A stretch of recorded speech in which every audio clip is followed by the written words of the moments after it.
अस्सलाम वालेकुम व्यूअर्स, नवी वीडियो ते नवी रेसिपी ਦੇ ਨਾਲ ਤੁਹਾਡੀ ਖਿਦਮਤ ਵਿੱਚ ਹਾਜ਼ਰ ਹਾਂ। ਅੱਜ ਦੀ ਰੈਸਿਪੀ ਬੜੀ ਮਜ਼ੇਦਾਰ ਹੈ, ਇਸ ਲਈ ਮੇਰੀ ਵੀਡੀਓ ਨੂੰ ਆਖਰ ਤੱਕ ਵੇਖਿਓ ਤਾਂ ਕਿ ਤੁਹਾਨੂੰ ਪੂਰੀ ਰੈਸਿਪੀ ਦਾ ਪਤਾ ਚੱਲ ਸਕੇ।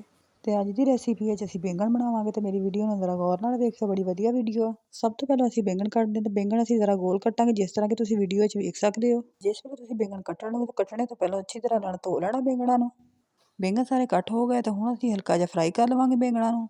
ਬੈਂਗਣ ਫਰਾਈ ਕਰਨ ਵਾਸਤੇ ਸਭ ਤੋਂ ਪਹਿਲਾਂ ਅਸੀਂ ਲਵਾਂਗੇ ਪੈਨ ਦੇ ਵਿੱਚ ਪਾਵਾਂਗੇ ਅਸੀਂ 2 ਚਮਚ ਤੇਲ ਦੇ। ਤੇ ਤੇਲ ਨੂੰ ਗਰਮ ਕਰਾਂਗੇ ਤੇ ਫਿਰ ਅਸੀਂ ਬੈਂਗਣ ਫਰਾਈ ਕਰਾਂਗੇ। ਬੈਂਗਣ ਫਰਾਈ ਕਰਨ ਲੱਗੇ ਇੱਕ ਚੀਜ਼ ਦਾ ਖਿਆਲ ਰੱਖਣਾ ਕਿ ਤੇਲ ਦਾ ਇਸਤੇਮਾਲ ਬਹੁਤ ਘੱਟ ਕਰਨਾ। ਜਿਸ ਤਰ੍ਹਾਂ ਕਿ ਤੁਸੀਂ ਵੇਖ ਸਕਦੇ ਹੋ ਕੱਟੇ ਹੋਏ ਬੈਂਗਣ ਕਿਸ ਤਰ੍ਹਾਂ ਫਰਾਈ ਪੈਨ ਦੇ ਅੰਦਰ ਰੱਖੇ ਹੋਏ ਫਰਾਈ ਕਰਨ ਵਾਸਤੇ, ਇਸੇ ਤਰ੍ਹਾਂ ਤੁਸੀਂ ਆਪਣੇ ਬਰਤਨ ਜਾਂ ਫਰਾਈ ਪੈਨ ਦੇ ਅੰਦਰ ਰੱਖ ਕੇ ਫਰਾਈ ਕਰ ਲਿਓ। ਜਿਸ ਵੇਲੇ 30 ਸਕਿੰਟ ਹੋ ਜਾਂਦੇ ਫਿਰ ਤੁਸੀਂ ਸਾਈਡ ਤਬਦੀਲ ਕਰ ਦੇਣੀ ਹੈ ਬੈਂਗਣਾਂ ਦੀ। ਜਿਸ ਤਰ੍ਹਾਂ ਕਿ ਤੁਸੀਂ ਵੀਡੀਓ ਵਿੱਚ ਵੇਖ ਸਕਦੇ ਹੋ, ਜਿਸ ਵੇਲੇ ਤੁਸੀਂ ਬੈਂਗਣਾਂ ਦੀ ਸਾਈਡ ਚੇਂਜ ਕਰ ਲਓ ਤਾਂ ਫਿਰ 1 ਮਿੰਟ ਵਾਸਤੇ ਢੱਕ ਦਿਓ, 1 ਮਿੰਟ ਤੋਂ ਘੱਟ ਵੀ ਢੱਕ ਸਕਦੇ ਹਾਂ। ਇਸ ਚੀਜ਼ ਦਾ ਖਿਆਲ ਰੱਖਣਾ ਕਿ ਅੱਗ ਬਿਲਕੁਲ ਮੱਠੀ ਹੋਵੇ। 1 ਮਿੰਟ ਤੋਂ ਬਾਅਦ ਅਸੀਂ ਢੱਕਣ ਚੱਕ ਦਿੱਤਾ ਤੇ ਹੁਣ ਬੈਂਗਣ ਸਾਰੇ ਅਸੀਂ ਇੱਕ ਪਲੇਟ 'ਚ ਕੱਢ ਲੈਣੇ ਆ ਫਰਾਈ ਹੋਏ। ਇਸੇ ਤਰ੍ਹਾਂ ਹੀ ਤੁਸੀਂ ਸਾਰੇ ਬੈਂਗਣ ਫਰਾਈ ਕਰ ਲੈਣੇ ਤੇ ਫਿਰ ਇਹ ਪਲੇਟ 'ਚ ਪਾ ਕੇ ਤੇ ਇੱਕ ਸਾਈਡ ਦੇ ਉੱਤੇ ਰੱਖ ਦੇਣੇ ਆ। ਬੈਂਗਣ ਫਰਾਈ ਕਰਨ ਤੋਂ ਬਾਅਦ ਅਸੀਂ ਕਰਾਂਗੇ ਆਲੂ ਫਰਾਈ। ਆਲੂ ਫਰਾਈ ਕਰਨ ਵਾਸਤੇ ਅਸੀਂ ਪੈਨ ਦੇ ਵਿੱਚ ਪਾਵਾਂਗੇ ਤੇਲ। ਤੇਲ ਅਸੀਂ ਮੱਠੀ ਜਿਹੀ ਅੱਗ ਦੇ ਉੱਤੇ ਗਰਮ ਕਰਾਂਗੇ। ਜਿਸ ਵੇਲੇ ਤੁਸੀਂ ਆਲੂ ਫਰਾਈ ਕਰਨ ਲੱਗੋ ਤੇਲ ਤੇ ਘੀ ਦਾ ਇਸਤੇਮਾਲ ਤੁਸੀਂ ਥੋੜਾ ਜ਼ਿਆਦਾ ਵੀ ਕਰ ਸਕਦੇ ਹੋ। ਇਸੇ ਤਰ੍ਹਾਂ ਹੀ ਹੌਲੀ ਹੌਲੀ ਅਸੀਂ ਸਾਰੇ ਆਲੂ ਫਰਾਈ ਕਰ ਲੈਣੇ ਤੇ ਇੱਕ ਪਲੇਟ 'ਚ ਅਸੀਂ ਕੱਢ ਕੇ ਰੱਖ ਲੈਣੇ।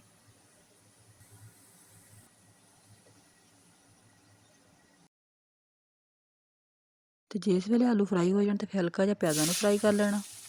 ਪਿਆਜ਼ ਵੀ ਗੋਲ ਹੀ ਕੱਟਣੇ ਜਿਸ ਤਰ੍ਹਾਂ ਬੈਂਗਣ ਤੇ ਆਲੂ ਕੱਟੇ ਆ। ਪਿਆਜ਼ਾਂ ਨੂੰ 30 ਸਕਿੰਟ ਵਾਸਤੇ ਅਸੀਂ ਫਰਾਈ ਕਰਨਾ ਤੇ ਉਸ ਤੋਂ ਬਾਅਦ ਅਸੀਂ ਅੱਗ ਬੰਦ ਕਰ ਲੈਣੀ ਹੈ। ਜਿਹੜਾ ਵੱਧਦਾ ਤੇਲ ਆ ਜਾਂ ਘੀ ਆ ਉਹ ਵਿੱਚੋਂ ਕੱਢ ਲੈਣਾ ਵਾ ਇੱਕ ਸਾਈਡ ਤੇ ਦੂਸਰੇ ਪਾਸੇ ਅਸੀਂ ਇੱਕ ਪਿਆਲੀ ਲੈਣੀ ਹੈ ਦਹੀਂ ਦੀ। ਦਹੀਂ ਦੇ ਵਿੱਚ ਪਾਉਣਾ 1 ਖਾਣੇ ਵਾਲਾ ਚਮਚਾ ਸਾਬੁਤ ਜ਼ੀਰੇ ਦਾ। ਆਪਣੇ ਜ਼ਾਇਕੇ ਦੇ ਮੁਤਾਬਕ ਮਿਰਚ ਦਾ ਇਸਤੇਮਾਲ ਕਰਨਾ। ਮੈਂ ਇੱਥੇ ਸਫੈਦ ਮਿਰਚ ਇਸਤੇਮਾਲ ਕੀਤੀ, ਤੁਸੀਂ ਲਾਲ ਮਿਰਚ ਵੀ ਇਸਤੇਮਾਲ ਕਰ ਸਕਦੇ ਹੋ। 1 ਚਾਹ ਵਾਲਾ ਚਮਚ ਹਲਦੀ ਦਾ ਸ਼ਾਮਿਲ ਕਰਨਾ। ਨਮਕ ਆਪਣੇ ਜ਼ਾਇਕੇ ਦੇ ਮੁਤਾਬਕ ਤੁਸੀਂ ਸ਼ਾਮਿਲ ਕਰ ਲੈਣਾ।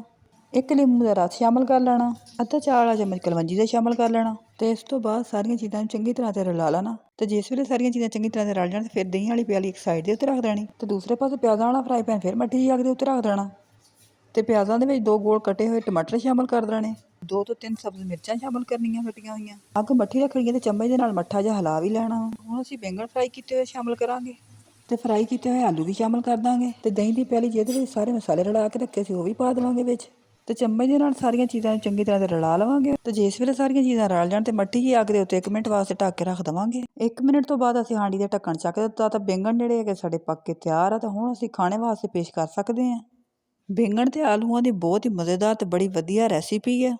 ਇਸ ਤਰ੍ਹਾਂ ਫਰਾਈ ਕੀਤੇ ਹੋਏ ਆਲੂ ਬੈਂਗਣ ਸੁਬਾਹ ਨਾਸ਼ਤੇ ਦੇ ਵਿੱਚ ਪਰਾਠੇ ਦੇ ਨਾਲ ਖਾਵਾਂਗੇ ਤਾਂ ਬੜਾ ਹੀ ਮਜ਼ੇਦਾਰ ਲੱਗੇਗਾ। ਤੁਸੀਂ ਵੀ ਇਸੇ ਤਰੀਕੇ ਨਾਲ ਆਲੂ ਬੈਂਗਣ ਆਪਣੇ ਘਰਾਂ 'ਚ ਜ਼ਰੂਰ ਬਣਾਇਆ ਤੇ ਮੈਨੂੰ ਕਮੈਂਟ ਕਰਕੇ ਜ਼ਰੂਰ ਦੱਸਿਓ ਕਿ ਤੁਹਾਨੂੰ ਇਹ ਰੈਸਿਪੀ ਕਿੱਦਾਂ ਦੀ ਲੱਗੀ। ਮੇਰੀ ਵੀਡੀਓ ਨੂੰ ਲਾਈਕ ਕਰੋ, ਸ਼ੇਅਰ ਕਰੋ, ਕਮੈਂਟ ਕਰੋ ਤੇ ਮੇਰੇ ਚੈਨਲ ਨੂੰ ਸਬਸਕ੍ਰਾਈਬ ਕਰੋ ਤੇ ਬੈਲ ਵਾਲਾ ਬਟਨ ਦਬਾਉਣਾ ਨਹੀਂ ਭੁੱਲਣਾ।